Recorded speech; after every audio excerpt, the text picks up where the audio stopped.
Good evening, everyone. A warm and heartfelt welcome to all the participants joining us from across the world to day two of our prestigious 6-day International Faculty Development Program on the topic A Pragmatic Exploration of Threat Intelligence Using Edge and Quantum Computing Tools, Bridging Academia, Industry, and Teaching Practices. We are privileged to connect virtually with all of you from RMK College of Engineering and Technology, an ACT approved autonomous institution affiliated with Anna University and recognized in ISO 2018 Center of Excellence. This International Faculty Development Program, organized by the Department of CSE in association with CSI, showcases RMK's dedication to faculty development, global collaboration, and academic excellence, guided by the visionary leadership of Thiru R.S. Muniratnam and Thiru R.M. Kishore sir. We hope you had a wonderful experience yesterday with our inaugural sessions. Today, here we are excited to continue this remarkable journey with equally distinguished speakers and cutting-edge insights. Over to Mr. Anto. Yes, thank you, ma'am.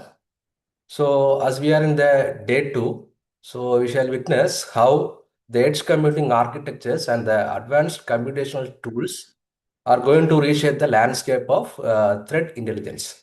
So, what shall we do is let us now move forward with the renewed enthusiasm and the curiosity for learning the new things from this session.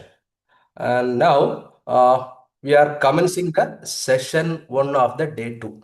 So, which will be focusing on one of the most transformative paradigms in modern computing, that is edge computing architecture. So, and in today's session, the session will be dwelling into the fundamental concepts and the research challenges and the academic relevances of edge computing and exploring how processing data closer to the source is revolutionizing industries and creating unprecedented opportunities in cybersecurity and threat intelligence. And it's my absolute pleasure to introduce our distinguished speaker for this session, Mr. Jishnu Prasad. And Mr. Jishnu Prasad is a DST-INSPIRE Fellow and Junior Research Scholar at Noorul Islam Center for Higher Education, Kumaracoil, Kanyakumari District. And he is currently pursuing his PhD in cybersecurity. And he is holding an MTech in cybersecurity with first rank and gold medal honors. Mr. Jishnu Prasad brings both academic excellence and practical expertise in cybersecurity research. As a former assistant professor and active subject matter expert for government agencies and technical institutions, he specializes in cloud security, cyber forensic, IoT security, and emerging threat detection mechanism. His work bridges theoretical research with industry practices, making him uniquely positioned to discuss how edge computing architectures could be integrated into modern threat intelligence frameworks and academic curricula. Mr. Jishnu Prasad, we, that is RMK CET Department of CSE family, extend our warmest welcome and deepest gratitude to you, sir. The virtual stage is now yours. And also to the participants, I encourage everyone to actively engage and post your questions during the sessions. And we value your curiosity and insights. So now I hand over the session over to Mr. Jishnu Prasad. Good evening to all respected participants.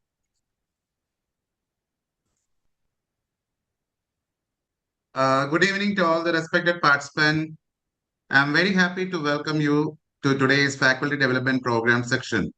My name is Jishnu Prasad and I am working as Junior Research Fellow at Noorul Islam Center for Higher Education. And my thanks to Shamim Fatima ma'am for inviting me to this Faculty Development Program. Today's section focuses on edge computing architecture. now, which is very important in the current academic and technological environment, right? Okay. During this section, we will discuss the key concept, practical applications, and useful strategies that can be applied in teaching and research. In this topic, edge computing architecture, we are discussing about the edge computing, which is an advanced computing approach where the data is processed closer to the place that the data is generated, where the data is generated. That is, instead of sending everything to a distant cloud server, this will help to reduce the delay, improves the real-time response, that to save the network bandwidth and also to enhance the data privacy and security. Nowadays, the data privacy is very much important to all, right? So here the edge computing architecture usually includes the edge devices like the sensors, the Internet of Things systems, that is the camera. Nowadays, the our washing machine is also connected to the network. So it is also an IoT system, right? So edge computing architecture usually includes the edge devices like the sensors, the IoT systems, and the intermediate gateways for communication, and also the local processing unit for the quick analysis and response from the cloud, and also the cloud support for the storage and large scale computation. So because of these features, edge computing is widely used in the urban areas, that the smart cities, that is the healthcare monitoring, and also the industrial automation. In Kerala, industry, we can, example for industrial automation is in Vizhinjam port, and also in car manufacturing companies, and also and other autonomous technologies, just like our autonomous cars, etc. So nowadays, for understanding this architecture is very important for the students and also for the teachers and also the researchers, especially in emerging fields like the IoT. And also now AI and cybersecurity, since this plays a key important role in the building fast, secure, and intelligent digital systems. Here, we can see how the rapid growth of the connected devices that is creating a huge amount of data. When all these data from the IoT devices and also the autonomous car and also from our surfing, etc., that is sent to only to the centralized cloud servers, and it may leads to the problem in latency and also the bandwidth overload, and also it may leads to the processing delays and also the increasing privacy concern in cybersecurity. So for overcoming these all challenges in the cloud, this cloud computing is nowadays is shifting towards the edge computing. That is where the data is processed closer to the source. That is for a CCTV or any other IPTV, we build internal memory inside that CCTV. So that's edge computing. So this distributed approach enables the faster response and also the better efficiency and improved data control, making it essential for the modern, smarter real-time application. And what is edge computing? So here we are looking at the basic ideas of the edge computing and how it works along with the cloud. Normally, in most of the devices, send their data to the centralized cloud servers for processing and storage, right? This gives strong computing power, but it can also create delay and increase in network usage if we don't get any Wi-Fi or 5G. So here, what is edge computing? Here we are looking at the basic idea of edge computing and how it works along with the cloud, right? So normally most of the devices send their data to the centralized cloud server. Nowadays, the most of the device send the data, that is the confidential data, and also our private data is sent to the centralized server for processing and storage. But this gives strong computing power, but it can also create delay and increases the network usage. So if we are unable to connect the internet through the Wi-Fi or 5G, here the edge computing improves this by processing the data to the closer to where it is actually generated, such as the near sensors, cameras, or the local gateways. Because of this problem, the response time becomes much faster, that the processing speed will be higher, often within milliseconds, and the less data is need to travel over the internet. So it is also okay, ma'am. Okay. Because of this, the response time becomes much faster. That is often fraction of a millisecond or a milliseconds, and less data is travel over the internet. So it is also important to understand that the edge computing does not replace the cloud, but they will work together. That is the time sensitive tasks are handled at the edge, while the cloud is still used for the large storage, deep analysis, for example, Amazon Web Service and also the Google Drive. While the cloud is still used for large storage and also the deep analysis and also the long-term processing. So the edge computing makes a modern digital system faster. That is, for example, in CCTV, motion-enabled motion sensing and face recognition system will work in edge computing. So it will identify the person smarter and also more efficient. That is the use of, that's the one of the applications of edge computing. And also in autonomous car.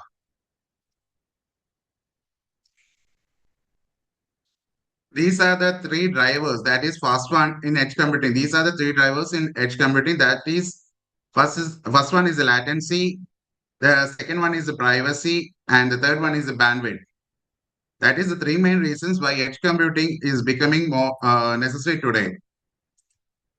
In some applications, for example, some application like the self-driving cars or the safety monitoring system need an immediate response, right? So if that all the data to go to the cloud and come back, it may takes more time if according to the speed of the internet. So here the edge computing reduces that delay by processing the data closer to the device. That is, the inbuilt board will process the data.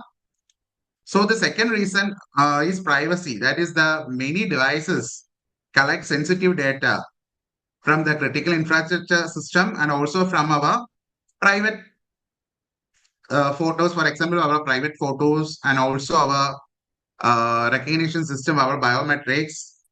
So the privacy is more important. So instead of sending all the data to the cloud, edge computing allows most of it to stay on the local devices, and only the required information will send to the cloud. So this will help to improve the security, and also it will protect the user privacy. The third, bandwidth, that is the sending large amount of data over the network increases the cost and network load, right? So with this edge computing technology, the data is processed locally, that is inside our computer or inside our IoT device, and only the useful result are sent to the cloud. That is, we save the bandwidth, and also it may leads to the faster response, and also it will promote or enhance the privacy and the efficient network usage. So these are the three drivers. First one, the latency. Second one is the privacy. Third one is the bandwidth. These are the main reasons why edge computing is becoming more necessary today. And the next slide goes to the compute spectrum. That is, for example, I will give you one example. That is, when two workers in the company, when two workers in a company, that is, one is efficient and quick tasks and like answering calls, the keeping tracks of schedules, and handling the things in real time. Here, that is the microcontroller unit. That is, it uses a low power, simple, and perfect for jobs that needs immediate responses. The other worker is more powerful. That is, they can run the complex projects, analyze big reports, and even manage an entire operating system. That is in Linux, like Linux, and also for Kali Linux, Parrot, like operating system. That's the microprocessor unit. That is, it is high performance and built for heavy detail work. So in modern device, we often need both kind of workers. That is the uh, like the microcontroller unit and also the microprocessor unit. So here the edge devices today blend this quick real-time abilities of the microcontroller units and microprocessor units with powerful analytics. That is, it's like having a team where one person handles the small and also the urgent task, while another tackles the big complex one. To then they make the system smarter and more capable.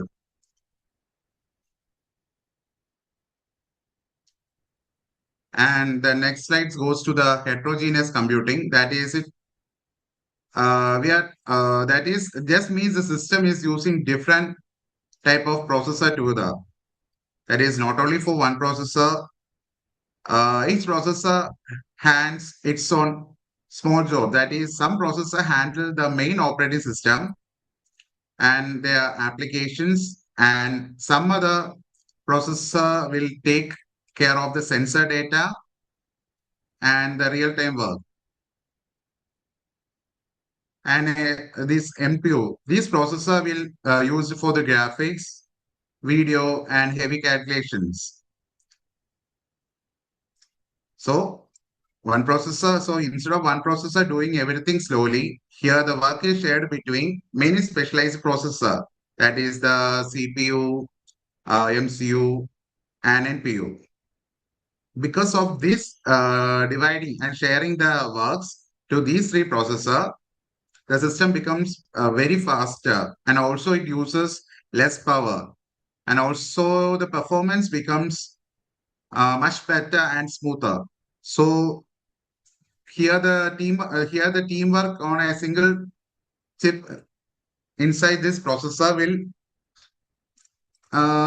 make the system faster, and also who uses the less power. So this is the main concept of heterogeneous computing, that is divide and share the work to the mini processor coming inside the total processor. That is, it is divided into CPU, MCU, and NPU, and the work will divide it to these three processors. So the work will become smoother and faster. That's the principle behind the heterogeneous computing. And then the next slide goes to the power architecture, that is the energy efficiency architecture. So we are mainly talking about the power architecture, that is, which means how a system manages energy, that is in a smart, and how the system manages energy in a smart and efficient way.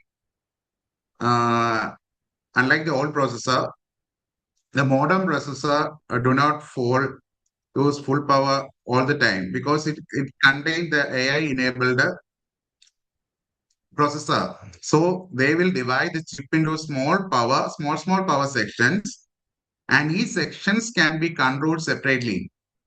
This is called the fine grain power partitioning. Because of this architecture, the system can turn off the parts that is not being used. So which will help to save a lot of uh, a lot of battery energy. So the another important idea in this architecture is that while the unused part stays switched off, by doing this device avoids wasting electricity and also reduces heat generation. Nowadays, the heat generation is more complicated in servers in cloud computing and also in other type of servers. So we also need to balance and maintain between the performance and also the battery life. So if we run the processor at a very high speed, the performance will increase, but the battery will drain quickly. That's the main problem behind this power architecture. So the system continuously adjusts the voltage and frequency over time to match the workload of the system.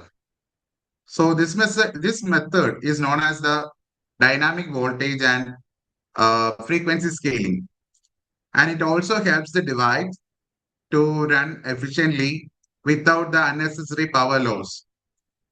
So the main idea of this power architecture is to reduce the power consumption, and for this power consumption we will switch off that the this power architecture energy efficiency will switch off the unused parts and also keep a smart balance between the speed of the system and also the battery life. That is known as the power architecture. That is just switch offing the unused area for better battery backup. And the next slide goes to the hardware accelerators. That is here the basic idea is to making the CPU do all the work. That is when we give some difficult or heavy tasks to the specialized hardware units that are designed only for this type of tasks. That is this process is called offloading. That is, if we give some difficult or heavy tasks to say specialized hardware units that are designed only to those tasks, that process is called offloading. Because of this offloading, the CPU becomes free and the whole system becomes faster and more smoothly. That is one important type of accelerator is the neural processing unit, that is the NPU. So this is especially built for machine learning. Nowadays, NPU is available in our mobile also. And also this machine learning, and this hardware accelerator is specially built for machine learning and AI related calculations. Nowadays, new processor are available, Intel i5 Ultra, specially made for AI calculations. So they all contain this type of hardware accelerators.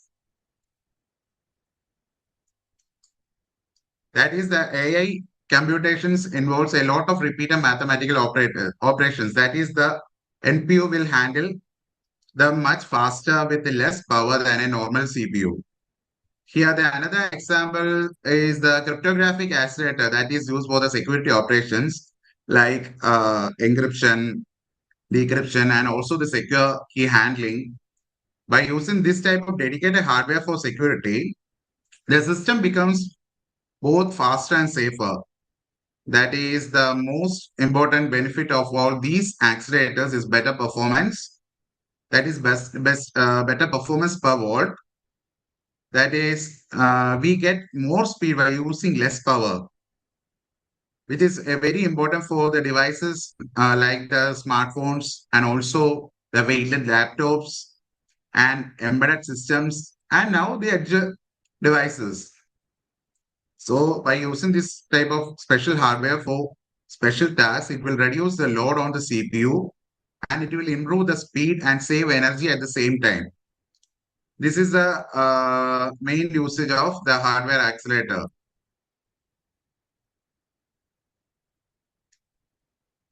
And this is the edge software stack.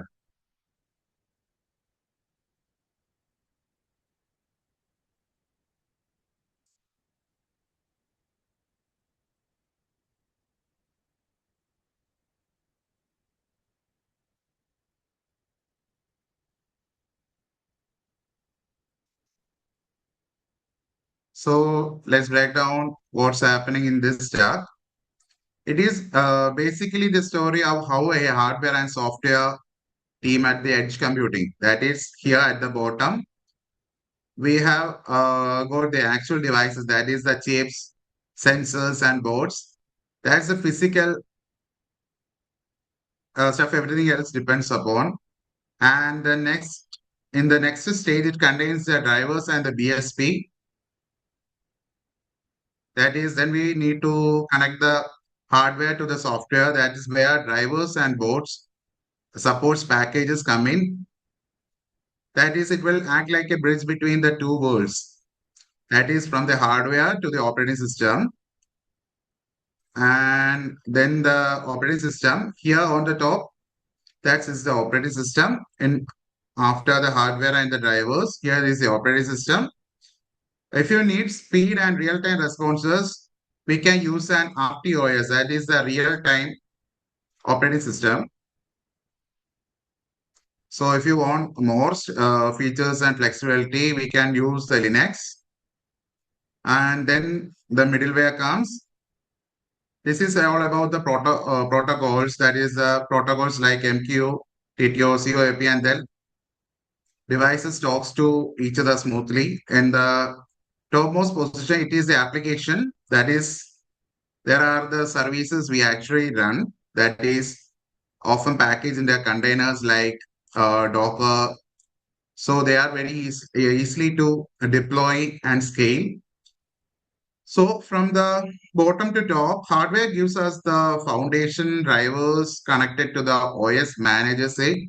Middleware makes the communication possible and the application layer will gives or the deliver the value. Each layer builds one to the one below it.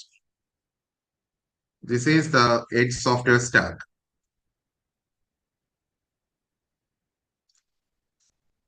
And the next slide goes to the virtualization and isolation. That is, for example, that is, think of it like this. Our system has two jobs. That is, the one is a safety. That is a critical thing that must never fail, like brakes in a car. The other is the user interface. That is the screens, the applications, and graphics. Here, a hypervisor will sit in the middle, acting like a strict manager. That is, it keeps the safety side and the user interface side complete separately. That is, if the UI, that is the UI crashes, the safety functions keep running without any interruption.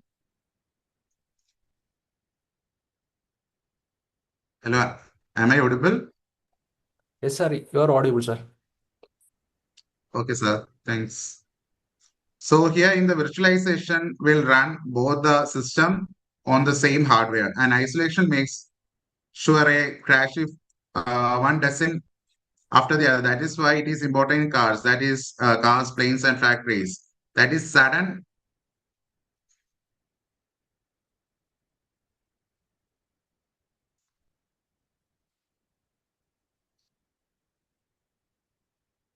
That is a sudden response needed for plane and also the cars and also the robotic arms in the factories.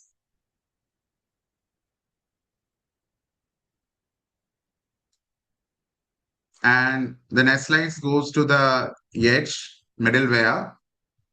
That is, we can think that the edge middleware like a friendly translator and coordinator in the middle of everything. That is, in real life, we have many different sensors, right? And each one talks its own way. Some uses MQTT, some uses MQTT, and some uses the Modbus, some uses the Zigbee, and so on. So without any help, they really can't understand each other. So here the middleware comes in, listens to all of them, and converts their data into one common format before sending to the cloud. So everything then the middleware converts everything becomes that the simple and uniform. So it also helps them to make the system flexible. That is, the devices are not stuck with just one cloud provider, which means that we can change or expand the system easily in the future. Another useful thing is that the middleware can quickly process or the filter data right at the edge. So only important information is sent to the cloud. So in we can say that the middleware helps different devices talk to each other very smoothly and also keeps the data clean and consistent and make sure the whole system will stays open and flexible. That's the main application of the middleware. That is, the middleware will converts all the data from all the sensors to a common format. This is edge middleware.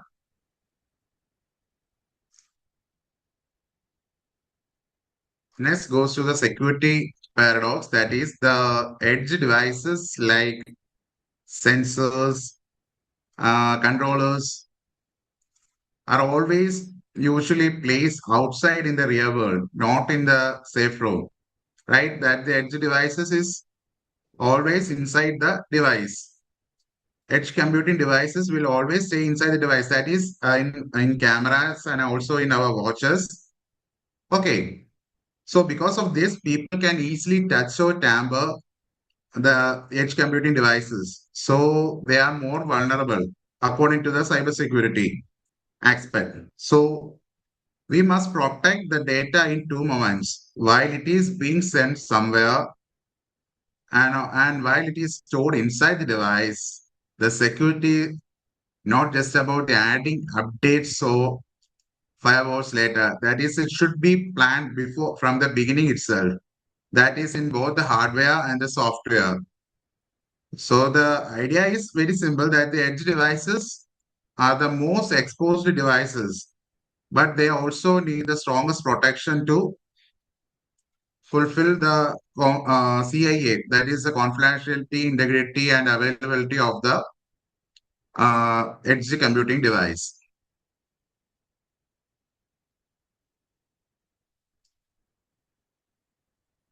This is the functional and whereas the platform security, that is the security here, the security works at the two levels. That is the functional security. That is the functional security is more protecting the data. That is making sure it stays confidential, accurate, and only the accessible to the right people. Here, the platform security is about the protecting the device itself from being hacked or tampered. To achieve the platform security, we start with its hardware. That is the root of trust, a secure foundation.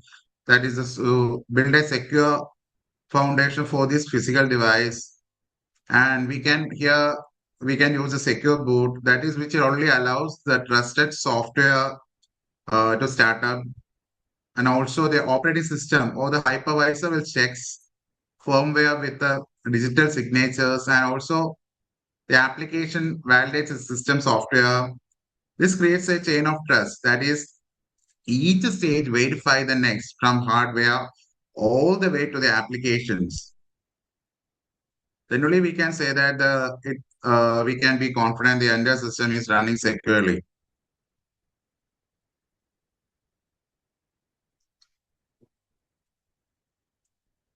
Here, the trusted execution environment. That is, inside a processor, we can split the world. We can split the world into two parts. That is the rich world, where the normal apps and the operating systems runs here. And the secure world, that is which is protected and isolated. That is here, the inside this processor, we can split the processor or the world into two parts. That is the rich world, where the normal apps runs and the operating system runs, and the next one is the secure world, that is which is protected and isolated. Here, the secured world is where the sensitive things like the encryption keys, hashing algorithm, encryption keys, and also the biometric data, and also the payment data. So the idea is that even if the operating system get infected with malware, the secure world stays safe because it is isolated from the hardware and also from the software level. A common example is ARM trust zone, that is which creates the separation. So the key takeaway, that is the key provides a safe zone inside the chip to protect the critical data and the processes, making things like the payment and the identity verification will be secure. So here the processor is divided into two types. That is the first one is a rest world, untrusted world, and which contain the normal applications and also the operating system. It will compute the normal applications and operating system, and the secure world, which will process only the secured data, that is the sensitive things like the encryption is hashing algorithm, hashing keys, and also the payment and also the password. For example, if we enter the payment details inside the computer, it will uh, process by the secure world or the trusted area. This is all about the trusted execution environment. And the next one is the life cycle management. That is, if you imagine if you buy a smartphone, at first it's brand new, straight away from the factory. That's the manufacturing stage. Then connect it to your account and start using it. That's onboarding. Once again, if you please imagine that you buy a smartphone. At first, it's a brand new smartphone straight away from the factory. That's the manufacturing stage here. Then, if you set up your email ID and password inside that mobile phone, connect it to your account, then start using it, that is known as the onboarding. Over time, if the phone keeps getting new updates, often pushed automatically through the air, those updates are critical because they patch security holes and keep the device safe. That is the vulnerability management from on-air updates. So maybe one day you sell the phone or hand it down for someone else for taking a new mobile phone. That's is known as the ownership transfer, and it has to be managed very carefully. So your personal data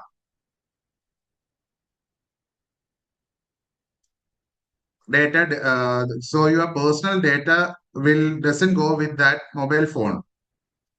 So finally, when the phone reaches the end of its life, it is decommissioned. That is a wipe clean and delete all the sensitive data from the mobile phone.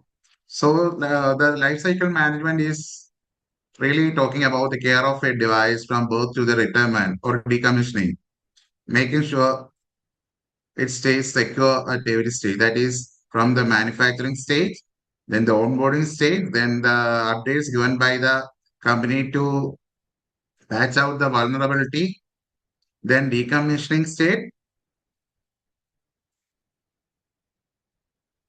Okay, this is tiny ML, that is the intelligence at the edge.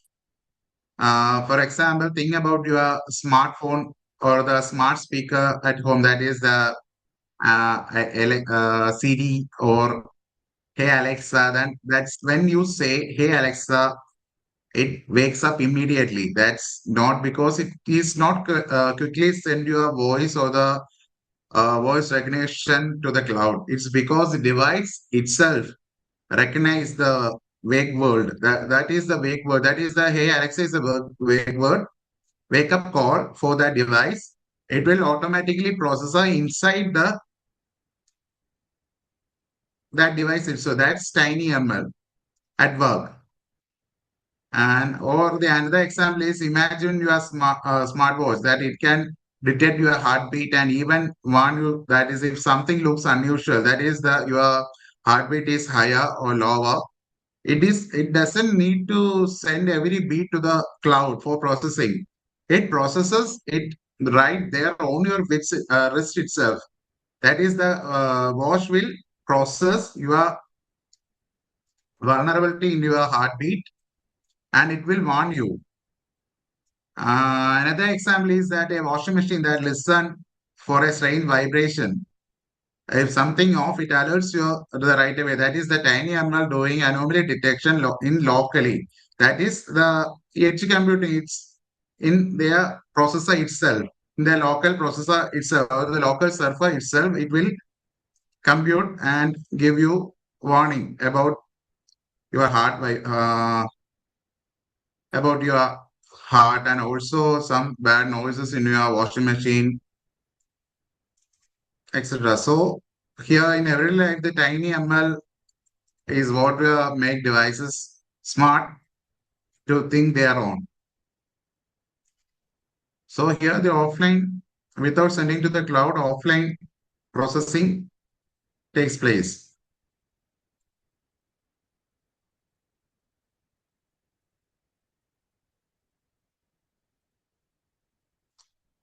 And the training is the interference. That is, for example, think about learning to cook. That is, at first you spend a lot of time for practicing the recipes. That is, what to make, how to make. Then we make mistakes. So and then we will improve our cooking ability. That's like training. That is, it is usually happen in the cloud also. That is because it need huge computing power. Once you have learned the recipe through cooking becomes very easy.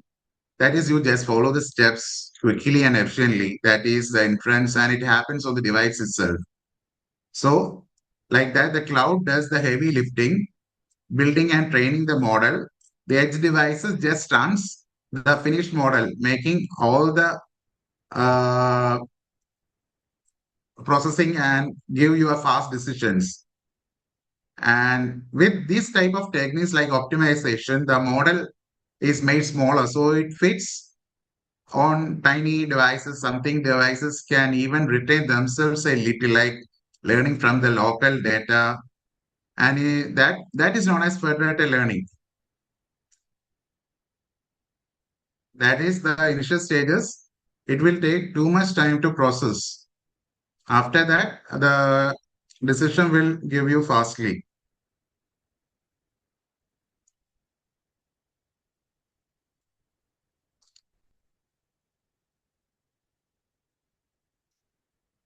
This is a ML pipeline.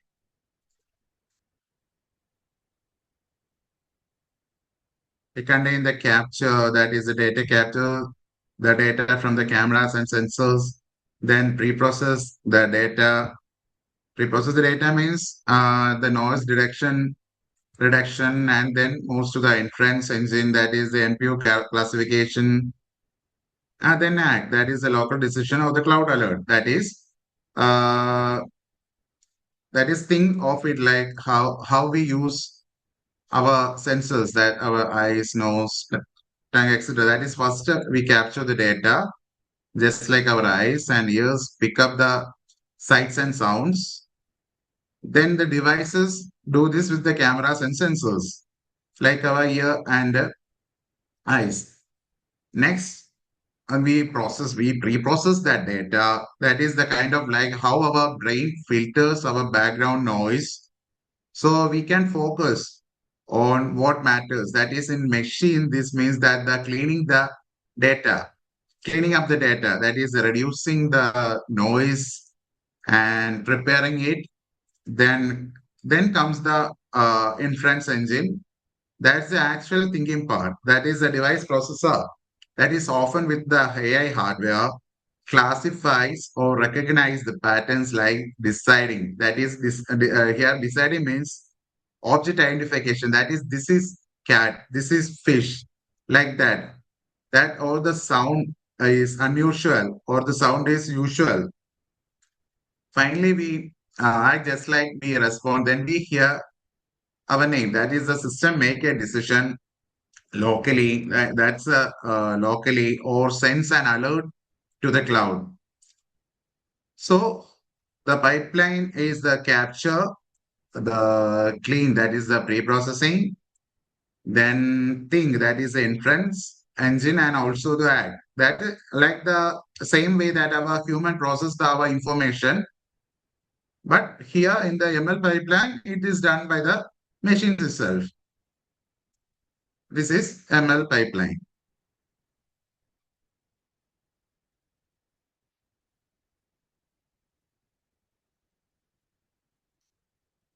This is the connectivity landscape. That is a personal area network that like our your Bluetooth headphones or smartwatches or the short range, low power devices, just enough to connect the personal devices or the personal network around you. That is from your headset and also your watches and from your mobile phone. That is the connecting your smartwatches and headset or any other IoT devices, personal IoT devices. And then the local area network, here it shows the Wi-Fi 6, that is the latest Wi-Fi network. So the local area networks are like your home Wi-Fi, for example, the home Wi-Fi, though, so it covers your house, office, gives you the high speed and connectivity. So we can connect the multiple devices into the Wi-Fi. So a private network will form inside your home or your inside a building. We can connect more devices. Then is the WAN, that is the wide area networks are like the 5G, NB-IoT, that is they stretch across cities and countries, that is given huge range but usually low power speed compared to the Wi-Fi. So the choice depends on what you need. That is, if it is close and low power, you can use the PAN network for connecting your headphone or connecting your watches. It only need a low bandwidth. So it's faster. So you can, if you want the fastest network, you can use the Wi-Fi or the LAN line. That is, if you need a long distance coverage, you can go with the WAN technologies like the 5G or LoRaWAN. And for your personal devices, here PAN is okay. For the longer, that is the LAN is for the local networks and WAN is for the wide area coverage network. This is about the connectivity landscape. That is, it's contain the PAN, the personal area, the LAN, the local area network. That is for Wi-Fi 6 or in LAN networks. And if you want more coverage, you can use the WAN area. That is the 5G LoRaWAN. It's the choice is yours. If you want more network, you can choose WAN. If you have small network, you can use the personal area network.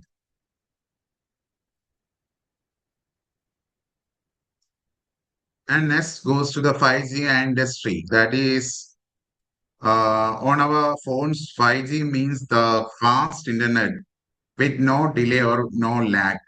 But inside a factory, also it works the same way. That is the machine, robots, and the sensors inside that robots can talk to each other instantly. So with 5G, factories will get high speed and almost no delay. That is the robots will move smoothly.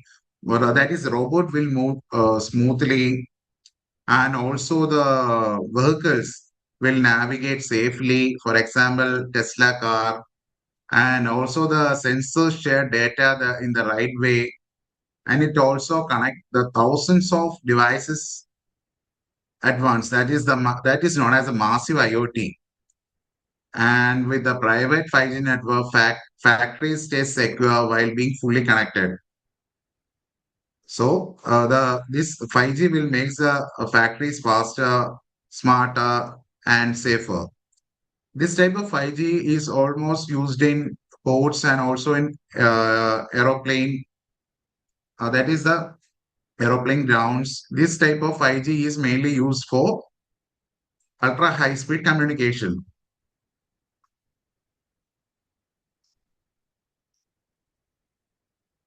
The next one is the times sensitive networking. That is the TCN. For example, imagine a busy factory floor. That is where the robotic arms are assembling parts. That is, each arm has to move at the exact right moment. If one is in a fraction late, the whole process get messed up. That is the normal Ethernet here. The normal Ethernet is like a regular traffic on the road. Sometimes fast, sometimes delayed, not predictable. But here the time sensitive network changes that it like giving robots their own guaranteed green light at the exact time they need it. That is, the network makes sure the critical data always arrives on time. Every time. This is the vital for things like synchronous motion control in robotics. While all the timing is everything, TSN will also bring together. That is the in IT, that is the data systems, and the OT, that is operations on the uh, factory floor. And so both the worlds can works in perfectly fine. That is the TSN will make sure machine don't they talk on time. That is, if the speed inside the factory is higher, the data or the communication between the devices will make instantly.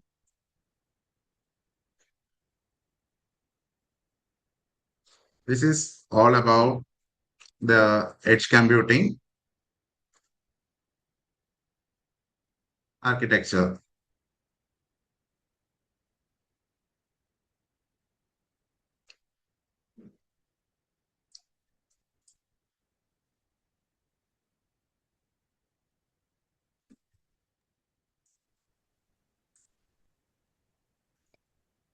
Ma'am, Yeah, yes, sir, sir. can you Yeah. hear me?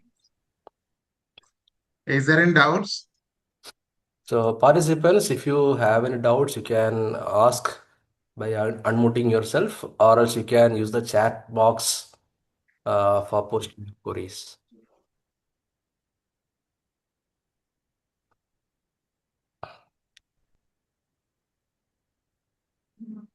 Hi, can you hear me?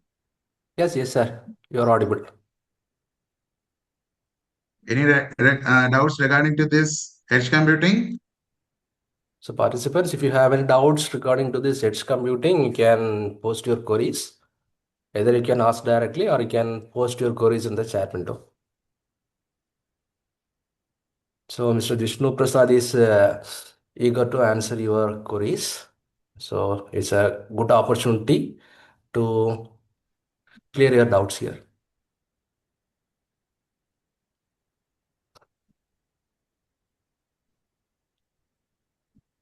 Oh, can you hear me? Yes, sir. Yeah. My question is on the middleware. You gave an example, Edgex. Hello. Hello, sir. Yeah. And the purpose you said it will make common format for every data comes in. Can you give me an example data which is in that common format? How that format looks like? Middleware format, right?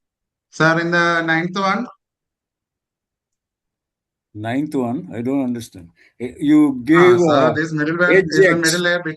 Yeah, middleware. Correct, correct.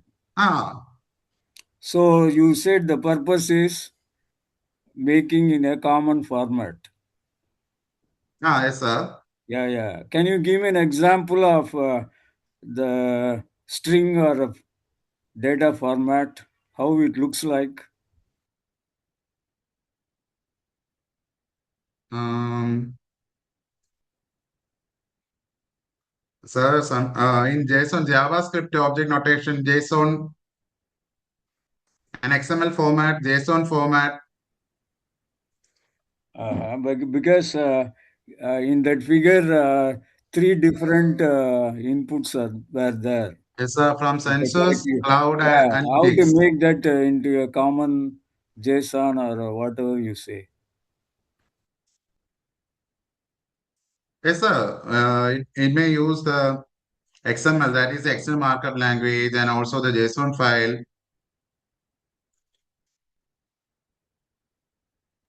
Okay, thank you. So, Dr. Perumal is asking that to share some of the research problem domains in edge computing. Research. Research problems domain. Research problem domains in edge computing. Sir, in security and privacy, we can implement this edge computing. So the data will take secure authentication at edge nodes, and also the data encryption with low computation cost, and also it can be used in resource management and also in network latency for improving the network latency and communication. And application deployment, the critical infrastructure area, we can implement this type of edge computing. So we have another question. So what are the major research gaps currently explored in edge computing architecture and its integration with cloud and IoT environments? As a normally end-to-end zero trust security is the normal research gap in edge computing, and also the secure devices identity, and also the privacy preserving analytics across the edge cloud IoT layers, and also the distributor consistency models. So dear participants, if you have any more queries, you can uh, post it in the chat box. Well, I'll share the notes Okay, sir. Thank about you. edge computing. Okay, sir. Thank you, sir. I think there is no more queries related to our topic of discussion. So as a result of today's session, we wholeheartedly thank you very much, Mr. Jishnu Prasad. So while seeing your presentation itself, we have got an idea that how hard work you have done for this. The presentations were very amazing, and it was very appealing to us. So we had a architecture diagram or some explaining diagrams, and then we have some of the points with related to that.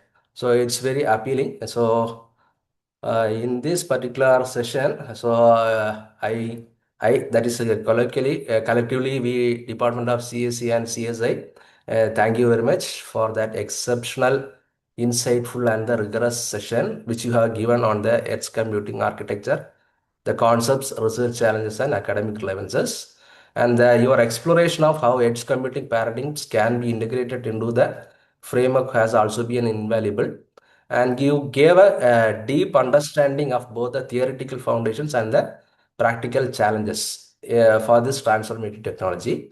Your insight on the research opportunities in the field have inspired our academic community to think differently about the distributed computing and the network security. So once again, we Department of CSE of RMK and the CSI Computer Society of India, we thank you very much for your valuable insights given in this particular session. Thank you very much, sir. Thank you, sir. Thank you. Okay, thank you, sir.